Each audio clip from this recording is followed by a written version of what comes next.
Olá, meus amigos, tudo bem? Hoje convido vocês a assistir a mais um episódio da série Livros do Meu Acervo. Esse é o 10º episódio da série. E hoje nós vamos abordar a obra A Comédia Humana, de Honoré de Balzac, né? Do grande literato, do grande romancista, do grande criador, né, francês Honoré de Balzac, que viveu entre os anos de 1799 até 1950. Morreu ainda muito jovem, aos 51 anos.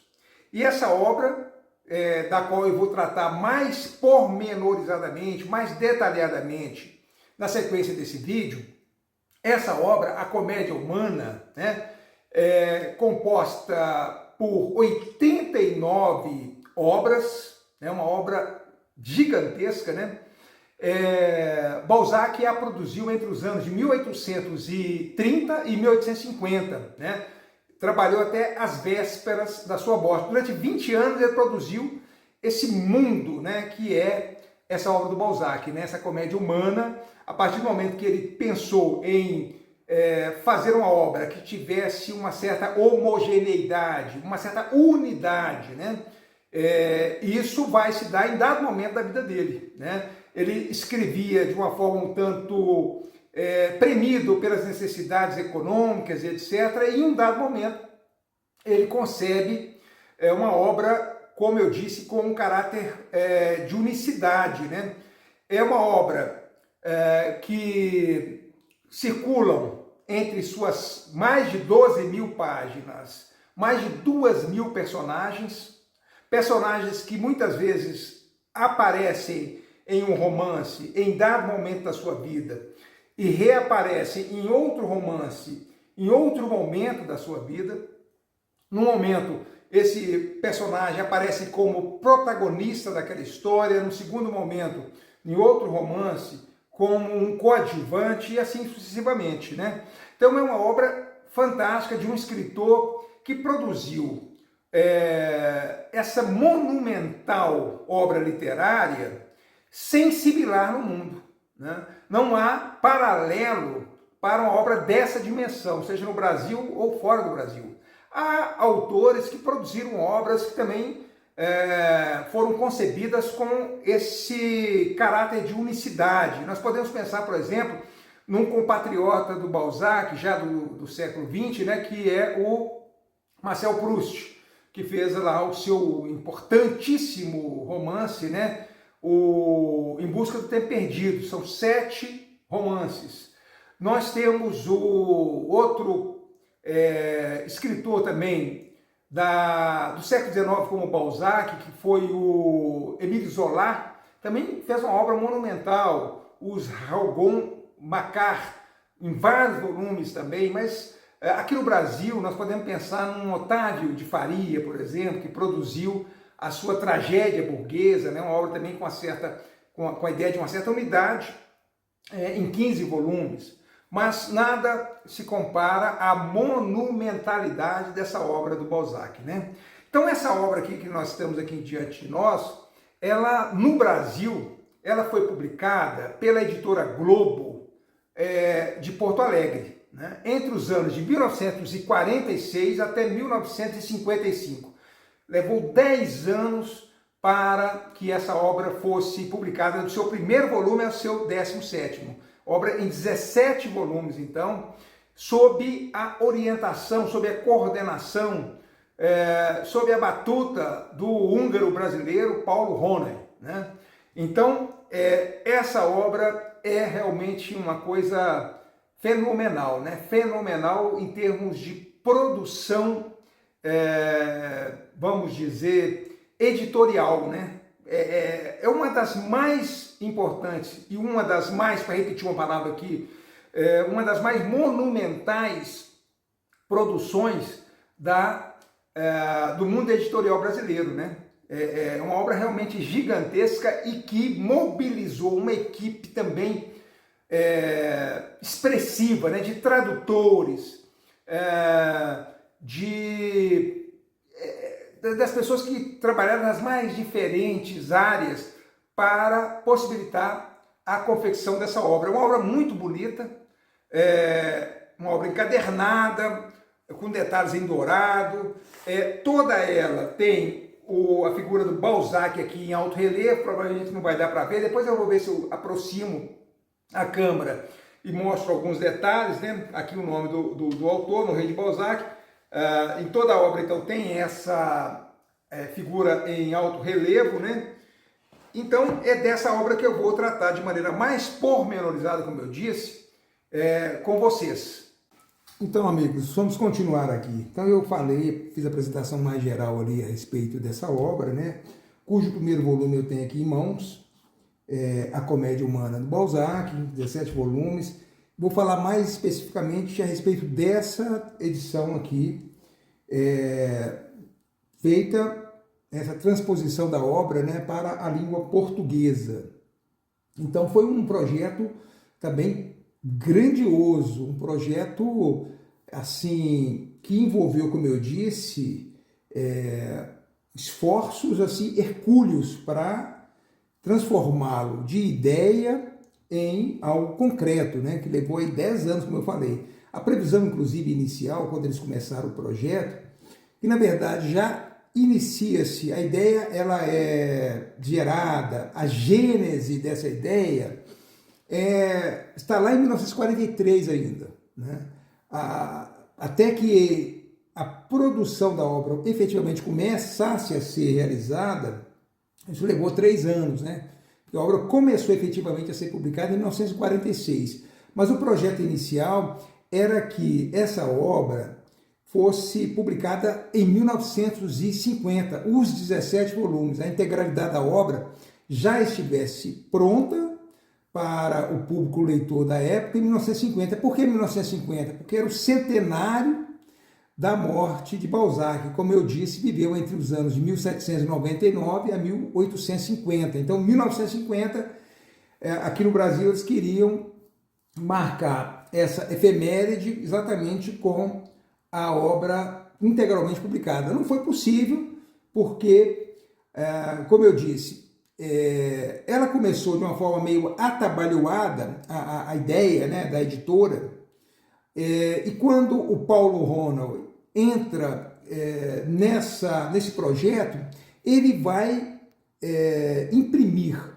um ritmo de trabalho e vai redimensionar toda a ideia inicialmente gestada no âmbito da editora Globo, né? Então a participação dele será fundamental, porque aquele projeto inicial vai ser todo ele praticamente modificado e redimensionado nos moldes propostos pelo Paulo Ronald, né, que era um estudioso de Balzac já na Hungria. Ele nasceu em 1907 em Budapeste, né, capital da Hungria, e em 1930 ele já defende uma tese de doutorado sobre Balzac, principalmente a obra de Balzac, da juventude de Balzac. Então ele era alguém que já tinha uma vivência muito grande da obra como um todo, conhecia bem a obra do Balzac. Ele fez estudos na França, morou em Paris em um determinado momento, então ele tinha um conhecimento também bastante aprofundado da vida social francesa, da história da França, então dessa contextualização histórico, social, política, isso tudo ele tinha esse conhecimento, né? E ele nós vamos ver, vai usar como modelo, né, como ponto de partida, como referência para essa tradução monumental que vai fazer aqui no Brasil, uma obra que um professor dele, lá na Hungria, ou melhor, acho que já em Paris, um professor dele, que é o Marcel Bertrand, eu esqueci o nome aqui agora. Esse professor dele organizou, é um francês, organizou a obra para a famosa editora Gallimard na época, a Pléiade, né, a edição completa da obra do Balzac, na época em 10 volumes lá na França, e foi o ponto de partida para essa obra brasileira. Ele vai explicar esses detalhes, que eu já estou até me antecipando, em algumas oportunidades. Então, uma dessas oportunidades, ele vai fazer uma espécie de historiamento, de retrospecto, de explicação, né, de como que ele efetivamente chegou a essa obra que hoje que nós temos aqui em mãos, né, que eu estou mencionando aqui, né, que foi tão importante, né?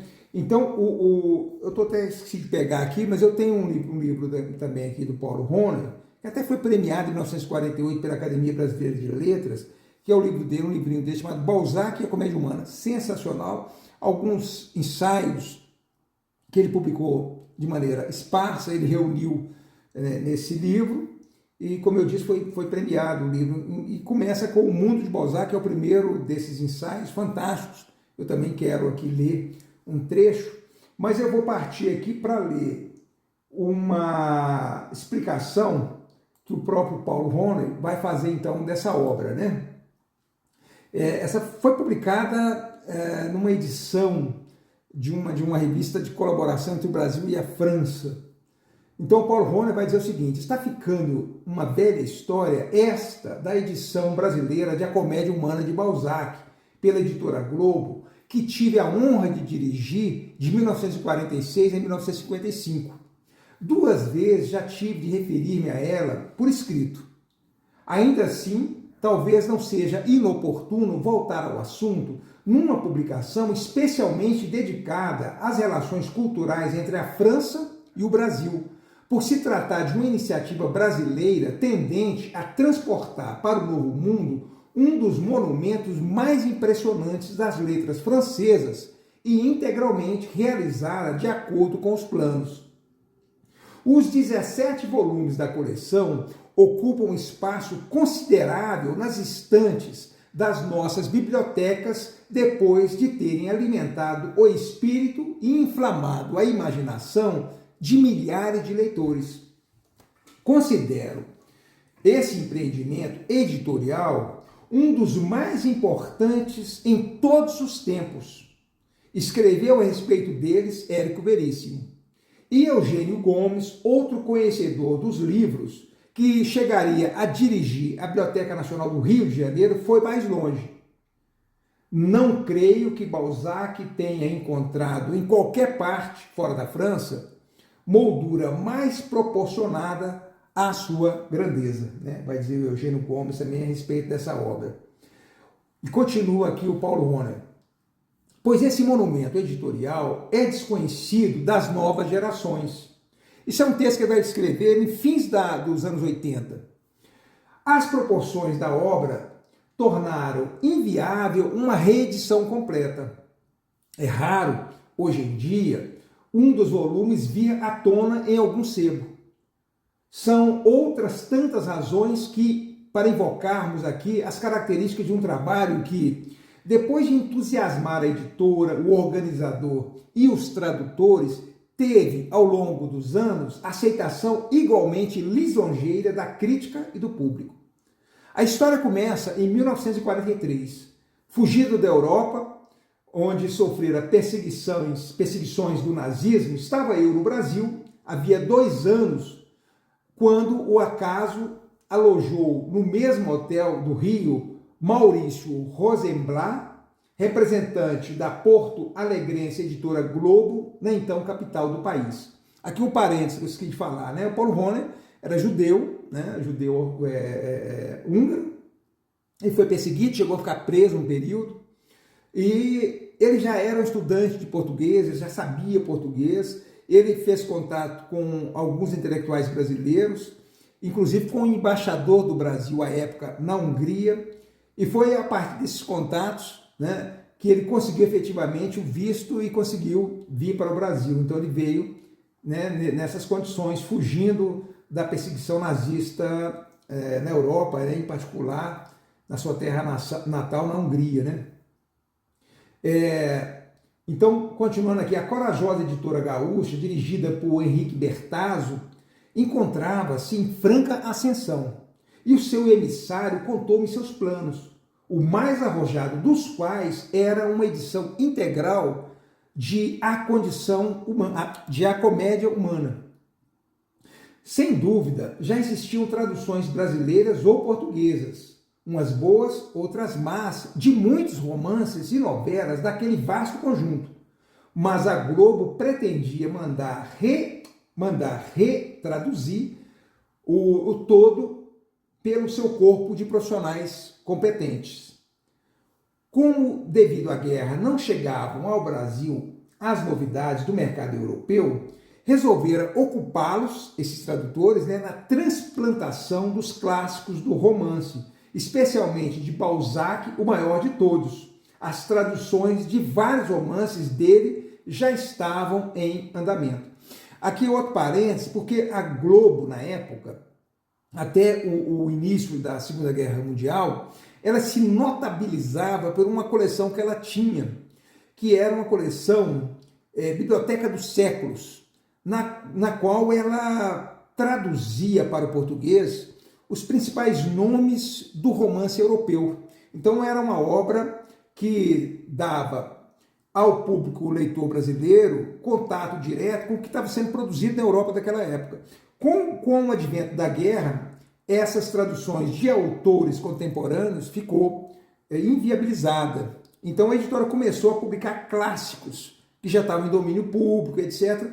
E um dos que veio à mente de alguém na editora foi exatamente a obra do Balzac, que já tinha, naquela ocasião, a Comédia Humana, alguns dos seus romances traduzidos de maneira esparsa por diferentes tradutores aqui no Brasil. Então nós vamos ver que o trabalho do Paulo Ronay e da editora será exatamente conferir uma unidade a essas traduções, ver o ponto de partida. Nós vamos ver que uma série de dissonâncias, uma série de incongruências, uma série de assimetrias caracterizava o projeto no primeiro momento, porque as traduções elas não seguiam, vamos dizer, uma origem comum, Não tinha uma obra em comum para, a partir dela, as traduções ganharem uma mesma, vamos dizer, um mesmo direcionamento. Porque quando se vai traduzir, e aqui eu estou até antecipando o texto, ele vai perceber, o Paulo Ronay, ele vai falar, que eu estou até me antecipando, perdendo aqui até um tempo com isso, mas ele vai perceber que quando os tradutores de maneira individual iam fazendo as traduções, o ponto de partida de cada um deles às vezes era diferente. E também a forma com que eles lidavam com determinadas situações envolvendo a tradução. Por exemplo, deve-se traduzir o nome do personagem francês para o português ou não. Alguns traduziam, outros não. Nomes de ruas de Paris. Uma série de detalhes que encontravam uma certa dissonância numa obra que pretendia ser produzida como uma unidade, Então isso dificultava esse trabalho. Então vamos voltar aqui. Escutava esse plano com interesse, vai dizer o Paulo Ronay, esse plano de traduzir o Balzac integralmente aqui, a Comédia Humana. Escutava esse plano com o interesse não só de um professor de francês. O Paulo Ronay era professor de francês, de latim, tem obras nessa seara, mas também de um estudioso de Balzac. Já em 1930, depois de pesquisas feitas na biblioteca do Instituto da França, em Chantilly, tinha defendido tese sobre as obras da mocidade de Honoré de Balzac e desde então não cessara de ler e reler os volumes do romancista. Meu conhecimento da vida e da civilização francesa resultava em grande parte dessas leituras. Daí poder avaliar o enriquecimento intelectual dos leitores brasileiros, tão afastados no tempo e no espaço da Paris da primeira metade do século XIX, que é exatamente o ambiente que vai fornecer ali a matéria-prima para os romances de Balzac, as histórias se passam ali na primeira metade do século XIX, nas quais o Balzac vai historiar, em alguma medida, a nascente burguesia europeia ali, principalmente francesa, no início do século XIX, as ambições pelo poder, pelo dinheiro e assim por diante, né? Estão todas presentes na obra do Balzac. E vai continuar aqui o Paulo Rony. Como editor nato, Rosenblatt percebeu logo o partido que se podia tirar da presença ocasional de um balzaquista no Brasil e perguntou-me, ad referendo à editora, se não tinha vontade de escrever um prefácio para a comédia humana de língua portuguesa. Concordei de bom grado, mas com a condição de dar uma olhada às primeiras traduções, logo que estivessem terminadas. Essa precaução não se revelou desnecessária, não que as versões realizadas pelos tradutores gaúchos fossem de má qualidade, pelo contrário, eram de um nível geral excelente. Todos eles, Casimiro Fernandes, Vidal de Oliveira, Ernesto Pelanda, Mário Quintana, Mário D. Ferreira Santos, Durval Serrano, faziam parte de uma geração de literatos de formação francesa e se movimentavam com à vontade no universo balzaquiano. Apenas tinham iniciado o trabalho sem diretrizes. Acontecia assim que a mesma personagem de vários romances da comédia surgia ora com nome francês, ora com nome português. A mesma rua de Paris tinha denominações diferentes. Havia divergências cruciais na ortografia, estávamos, como ainda estamos, num período de instabilidade ortográfica. Os tradutores utilizavam os originais encontrados ao acaso em Porto Alegre. Ora, os balzaquistas sabem que o romancista não parava de reescrever os seus livros, mudando-lhes frequentemente até os títulos, sem que depois da morte dele a sua viúva mandara completar, sabem que depois da morte dele a sua viúva mandara completar vários de seus fragmentos por um subliterato e que esses complementos às vezes eram mais extensos que a parte deixada pelo escritor. Seria preciso utilizar originais lançados depois que apareceu a moda das edições críticas. A falta de instruções iniciais expunha a edição a incongruências. Impunha-se uma uniformização. De mais a mais, era impossível que, num trabalho daquele tamanho, não se infiltrassem, não obstante toda a competência dos tradutores, alguns lapsos. Por tudo isso, propus um cotejo minucioso dos textos portugueses com originais fidedignos. Os argumentos convenceram a editora e o cotejo foi consentido. Mas à medida que progredia na leitura, dei-me conta de que o nosso leitor precisava de auxílio para entender os milhares de alusões a acontecimentos e personagens contemporâneos do escritor, cujo intuito confessado era ser um historiador dos costumes, de fazer concorrência com o registro civil. Aumentava a dificuldade, outra inovação do escritor, a de misturar personagens reais às suas criaturas imaginárias, o que devia agradar à bisbilhotice dos parisienses da época, mas podia criar confusão na cabeça de nossos cariocas e paulistas. Em vista disso, a necessidade de notas de pé de página foi também admitida.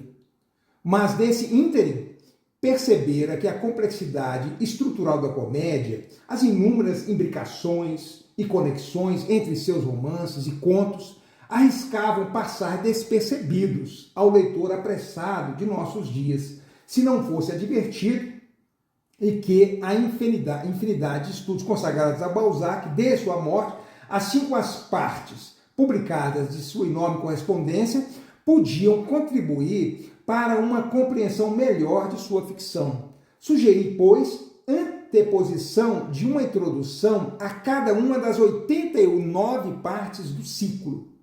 Essa sugestão foi também acolhida. E assim, depois de longos conciliábulos, nasceu em 3 de março de 1944 a Carta Contrato, que a editora em que a editora definia as atribuições do organizador. E aqui o Paulo Roney vai reproduzir uma síntese desse contrato que ele firmou, né, como ele vai dizer aqui, no dia 3 de março de 1944 com a editora, né? Então, de acordo com a sua própria sugestão, aqui é o contrato já, cada uma das obras compreendidas na Comédia Humana, conforme a edição da Biblioteca Preade, em 10 volumes, feita sob a direção de Marcel Buterron, deverá ser precedida de uma nota que terá em mira os seguintes objetivos. 1. Colocar a obra dentro da comédia humana. 2. Separar os elementos da ficção e os da realidade. 3. Assinalar os acontecimentos autobiográficos. 4. Seguir o destino, quanto possível, de cada obra, indicando sua influências e importâncias. E importância, melhor, no singular. 5. Esclarecer as alusões históricas, topográficas, etc., que possam dificultar a compreensão. 6. Fixar a cronologia dupla das obras, quando foram escritas e a que época se refere.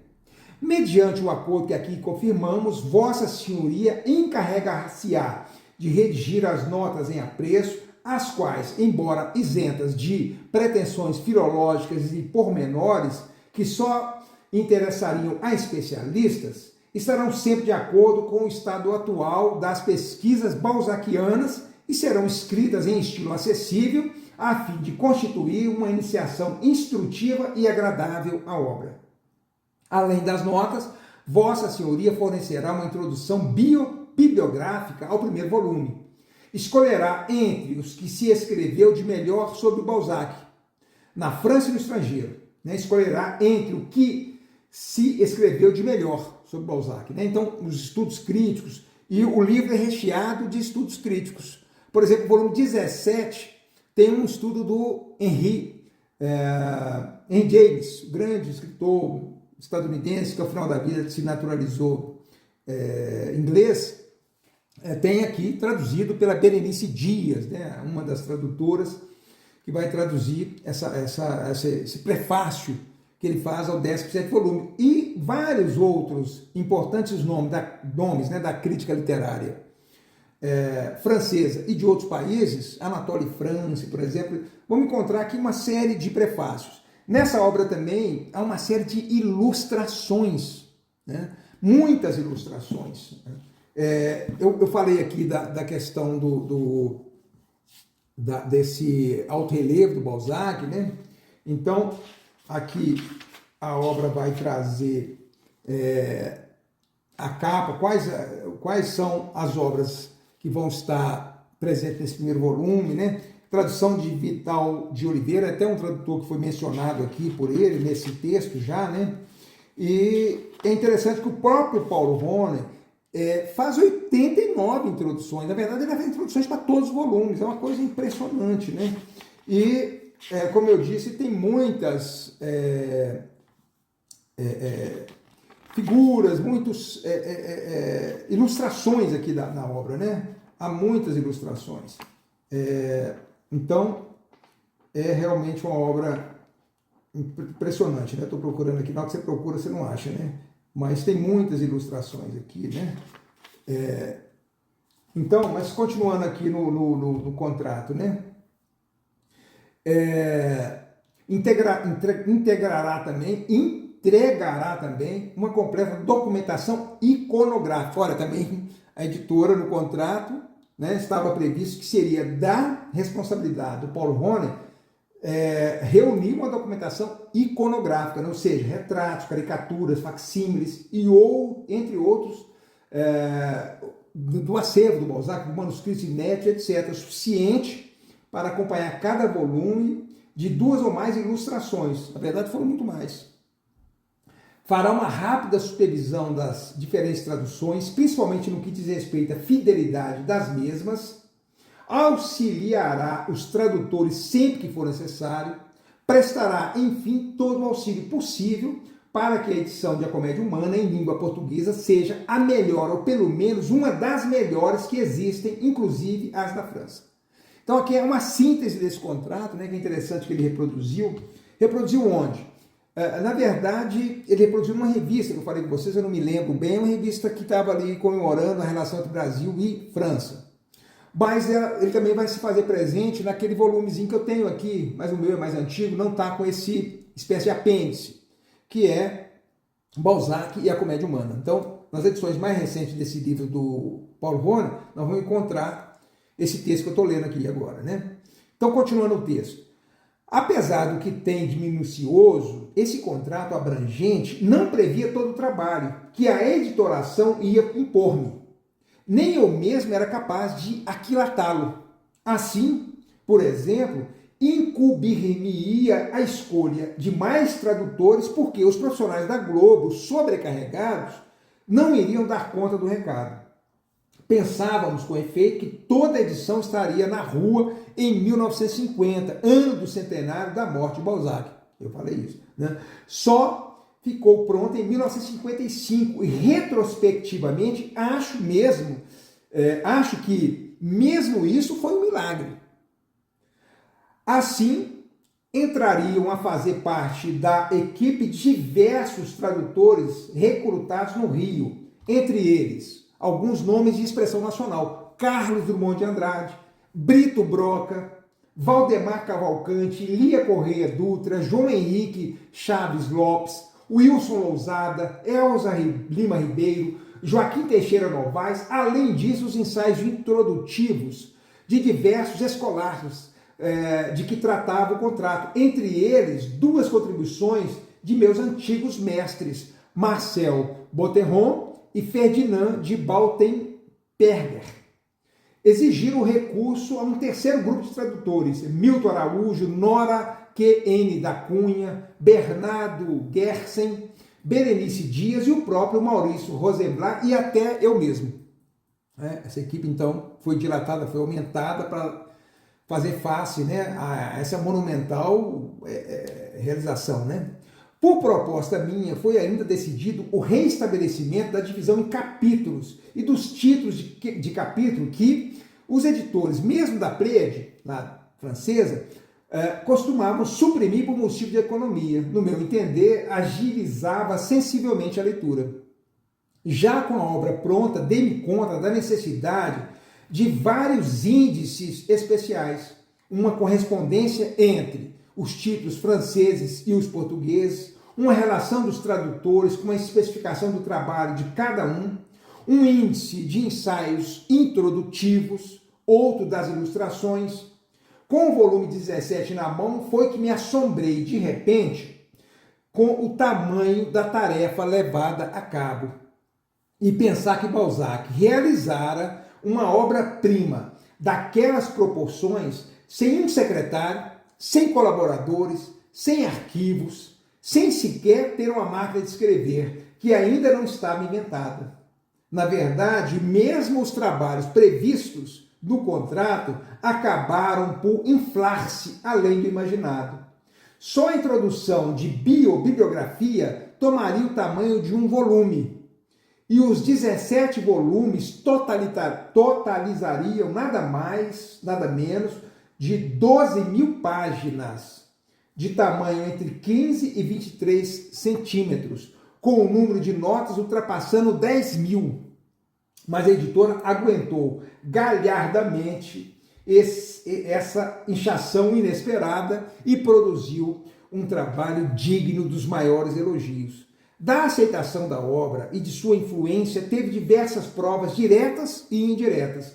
A introdução bibliográfica inspirou ao escritor pernambucano José Carlos Cavalcante Borges uma comédia extraída da vida de Balzac, levada à cena no Recife.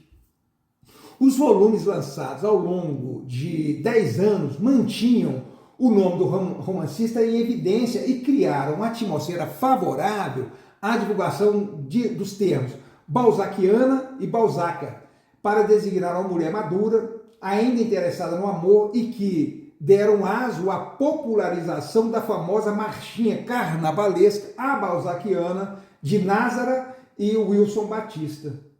Pelo menos 3 candidatos foram exibir-se em programas de televisão para serem sabatinados sobre Balzac. Depois de sua morte, mesmo na França, nunca Balzac esteve tão vivo. A título de curiosidade, assinalemos o êxito surpreendente no Brasil de um romance psicografado e atribuído a Balzac, Cristo Espera por Ti, agora em 6ª edição e de altas tiragens.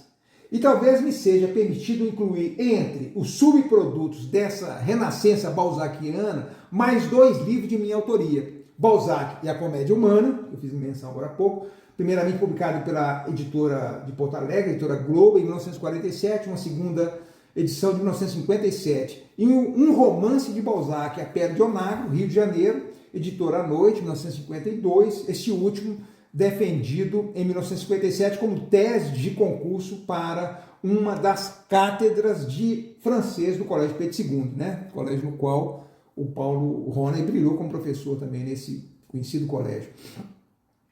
Enquanto a editora Globo não reeditava a Comédia Humana, outras editoras têm pensado em relançá-la, mas acabaram desistindo diante do investimento necessário. Até há pouco, a única tentativa de reedição foi a da editora Arte Nova, em 1976, com características algo diferentes. O conjunto ia ficar dividido em romances e contos separados, em volumes menores, as introduções e as notas mantidas, com modificações requeridas pela nova apresentação, dentro do que a Arte Nova encerrou dentro dessa fórmula para a qual veio a minha colaboração, chegaram a sair Eugênia Grandet e A Mulher dos 30 Anos, depois do que a Arte Nova encerrou as suas atividades. Nota final. Ao encerrar esse retrospecto, chega-me uma notícia alvissareira. A nova editora Globo decidiu ressuscitar a comédia humana brasileira há 44 anos depois do lançamento da primeira edição. Convidada a dirigir o empreendimento, hei de observar substancialmente as diretrizes adotadas em 1945. Será mantido inalterado o texto das traduções, apenas escoimado dos poucos lapsos e erros tipográficos. Serão, porém, atualizados e complementados em base dos estudos balzaquianos do último meio século. A vida de Balzac, os estudos introdutórios dos romances, contos e as notas de pé de páginas. Conservar-se-ão a divisão em capítulos e os respectivos títulos do texto balzaquiano existentes nas primeiras edições, que facilitam sensivelmente a leitura. Serão suprimidos apenas os ensaios de vária autoria que encabeçam os volumes de 2 a 17 e as ilustrações. Só isso aqui já é uma mutação, né? Já é uma supressão assim considerável, né? Dessa nova editora Globo, né? Dos Marinhos, né? O primeiro volume da nova edição, programado para julho de 1989, e os demais o seguirão a pequenos intervalos, provarão aos nossos leitores brasileiros que o poderoso edifício de Balzac continua desafiando galhardamente a passagem do tempo. Infelizmente, ele morreu em 1992, né? E a editora Globo, essa nova editora Globo, né? Que agora tem nada a ver com aquela editora Globo da Rua da Praia, aquela editora Globo lá de Porto Alegre, até que, onde eu sei, editou até agora 13 volumes, né? E mesmo assim com supressões, como está colocado aqui, né? Nunca uma edição tão completa como essa aqui, né? Nessa edição aqui, inclusive, há um texto, tá? uma advertência ao leitor do Paulo Roney, que abre aqui o volume, e depois a vida de Balzac, uma biografia que está aqui no primeiro volume, né? E que ele dedica a Aurélio Buarque de Holanda, que é um dos colaboradores também, né? E então aqui tem uma biografia, tem fotos aqui, por exemplo, essa foto aqui é do pai do Balzac e tal. Então tem essa biografia dele aqui, o Balzac aqui aos 20 anos e tal, né?